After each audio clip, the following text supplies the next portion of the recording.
श्री शिवाय नमस्तुभ्यम। मेरी जीजी और जीजाओन, आप सभी लोग जानते हैं कि 21 सितंबर को साल का भयंकर सूर्य ग्रहण लगने जा रहा है।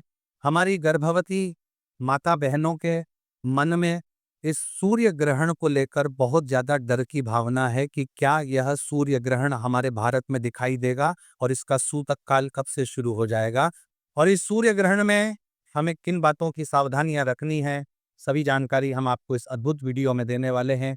देखिए प्रिय भक्तों, जब भी हमारे यहाँ पर सूर्य ग्रहण लगता है तो इसका प्रभाव हमारे ऊपर बिल्कुल भी अच्छा नहीं माना जाता। विशेष रूप से गर्भवती माता बहनों के शिशु पर ग्रहण का बुरा प्रभाव पड़ता है। इसलिए ग्रहण में गर्भवती माता बहनों को ज़्यादा सावधानी रखनी चाहिए। यह सूर्य ग्रहण साल का आखिरी और दूसरा सूर्य ग्रहण है, और ये आंशिक सूर्य ग्रहण है। मतलब ये पूरा नहीं लगेगा, बल्कि आधा सूर्य ग्रहण लगेगा। सूर्य ग्रहण के समय में पृथ्वी और सूर्य के बीच में चंद्रमा आ जाते हैं, जिसकी वजह से ग्रहण की जो घटना होती है वह घटती है। और ग्रहण के समय और सूतक काल के समय कुछ नकारात्मक ऊर्जाएं होती हैं जो कि हमारे आसपास भ्रमण करने लगते हैं। उन्हीं के प्रभाव में हम आ जाते हैं और ग्रहण का प्रभाव हमारे ऊपर पड़ जाता है। तो इस सूर्य ग्रहण का प्रभाव हमारे ऊपर ना पड़े, इसके लिए आपको इस सूर्य ग्रहण से जुड़ी हुई सारी जानकारी जाननी पड़ेगी। तो मेरे प्रिय साथियों, अब हम बात करते हैं कि क्या ये सूर्य ग्रहण हमारे भारत में दिखाई देगा और महाराज क्या इसका कुछ प्रभाव हमारे ऊपर पड़ेगा। तो देखिए, सूर्य ग्रहण 21 सितंबर 2025 रविवार के दिन रात को 10:59 से शुरू हो जाएगा और इसकी समाप्ति अगले दिन सुबह 3:24 पर होगी। इस सूर्य ग्रहण की कुल अवधि 4 घंटे 25 मिनट के लगभग की रहेगी। मेरे प्रिय साथियों, अब आप देख सकते हैं कि हमारे भारत समय अनुसार ये जो सूर्य ग्रहण लग रहा है, इस समय हमारे भारत में रात रहेगी। इसका मतलब यह है कि ये सूर्य ग्रहण हमारे भारत में नहीं दिखाई देगा, और जब कोई सूर्य ग्रहण किसी जगह पर दिखाई नहीं देता है तो उसका सूतक काल भी उस जगह पर मान्य नहीं रहता है। पर यहाँ पर आप एक बात खुद समझिए महाराज, कि इस सूर्य ग्रहण का जो सूतक काल है वह 12 घंटे पहले से शुरू हो जाएगा। यानी कि 21 सितंबर को सुबह 11 बजे से इस सूर्य ग्रहण का सूतक शुरू हो जाएगा। सूतक काल वही समय माना जाता है जिस समय से ग्रहण का प्रभाव होना शुरू हो जाता है।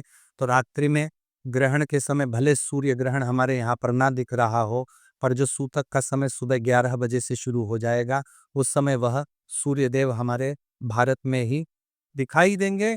इसलिए महाराज आप कह सकते हैं कि हमें सूर्य ग्रहण के सूतक काल के कुछ नियमों का भी पालन जरूर करना चाहिए। वैसे तो सूतक काल मान्य नहीं रहेगा, पर जब भी गर्भवती माता बहनों को इस ग्रहण के सूतक काल का विशेष रूप से ध्यान रखना चाहिए, क्योंकि सबसे ज्यादा ग्रहण में सूतक काल में असर किसी पर पड़ता है तो गर्भवती माता बहनों के ऊपर ही पड़ता है। इसलिए गर्भवती माता बहन सूतक काल शुरू होने से पहले, यानी कि 21 सितंबर को सुबह 11 बजे से पहले अपने घर में पीने के पानी वाले स्थान पर तुलसी पत्र रख दें, भोजन में तुलसी पत्र रख दें, भगवानों वाले स्थान पर तुलसी पत्र रख दें, और जिस समय से सूतक काल की शुरुआत हो जाए उस समय से पहले आप अपने पेट पर लाल चंदन की 3 लाइन जरूर खींच लें।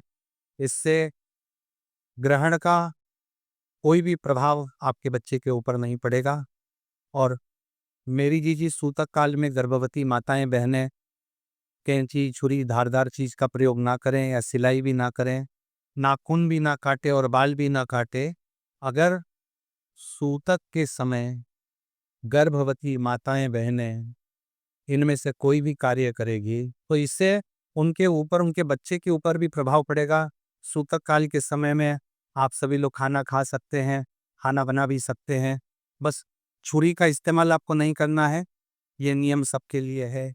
सूतक काल के समय अगर गर्भवती माता और बहनों को जरूरी ना हो तो वह अपने घर से बाहर न निकलें, क्योंकि इससे आपके ऊपर हो सकता है कुछ ग्रहण का, सूतक काल का प्रभाव पड़े। बाकी आम लोग घर के बाहर निकाल सकते हैं, कोई परेशानी नहीं है। और इसके अलावा सूतक काल के ज़्यादा कुछ नियम नहीं है, क्योंकि ये ग्रहण हमारे भारत में नहीं दिखाई देगा।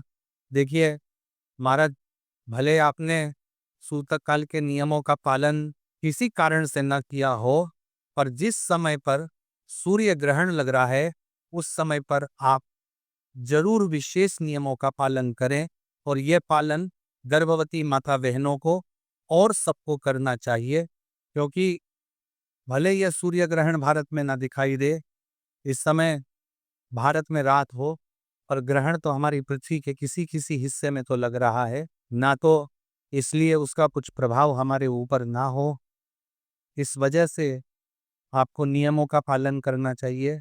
महाराज, सबसे पहले जब रात को ग्रहण की शुरुआत हो तो ग्रहण में आप सो सकते हैं, क्योंकि यह ग्रहण दिखाई नहीं देगा। बस ग्रहण के शुरुआती समय में आप भगवान के नाम का ध्यान करें, जप करें, भगवान को स्पर्श न करें, भगवान को छुए ना, दूर बैठकर ही आप भगवान के नाम का ध्यान करें 5 मिनट, 10 मिनट या आधा घंटा।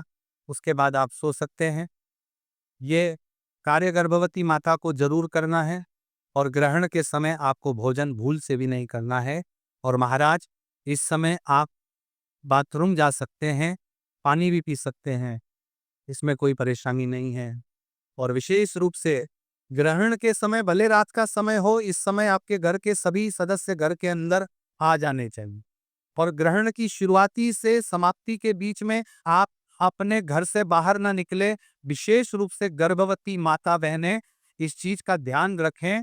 अब अगले दिन सुबह जल्दी उठकर आप सबसे पहले चाय मत पीना, सबसे पहले उठकर आप स्नान करना, उस जल में गंगा जल मिलाकर ही स्नान करें, और अपने पूरे घर में गंगा जल छिड़ककर उसके बाद अपने घर के भगवानों को भी गंगा जल मिले हुए जल से ही स्नान कराएं। क्योंकि ये ग्रहण भले हमारे यहाँ ना दिखा हो, पर हमारे पृथ्वी के किसी किसी हिस्से में लगेगा। इसलिए अगर कोई प्रभाव हमारे ऊपर घर पर हुआ भी हो तो उसका प्रभाव खत्म हो जाए। इस वजह से आपको ये सारे कार्य करने हैं। महाराज, अब हम आपको बता दें कि ये सूर्य ग्रहण 21 सितंबर सर्वपितृ अमावस्या के दिन लग रहा है। इस दिन कई सारे लोगों को अपने पूर्वजों का तर्पण, पिंडदान, श्राद्ध करना रहेगा। तो उनके मन में ये प्रश्न है, क्या हम लोग सूतक काल के समय ये सारे कार्य कर सकते हैं? तो इसका जवाब है हाँ। अगर आप चाहे तो सूतक काल के पहले भी अपने पितरों का पिंडदान, तर्पण वगैरह करें तो अच्छा है। अन्यथा सूतक काल के रहते भी आप श्राद्ध, पिंडदान, तर्पण वगैरह कर सकते हैं। इससे कोई दिक्कत परेशानी नहीं है, क्योंकि ये सूर्य ग्रहण हमारे भारत में नहीं दिखाई दे रहा है, इसलिए इसके सूतक काल का ज़्यादा मान्य नहीं रहेगा। प्रिय साथियों, अब हम आशा करते हैं कि आपको इस साल के आखिरी सूर्य ग्रहण के बारे में सारी जानकारी मिल गई होगी। आपको ये वीडियो कैसी लगी और आप हमारी इस वीडियो को कहाँ से देख रहे हैं, कमेंट में ज़रूर बताएं। श्री शिवाय नमस्तुभ्य।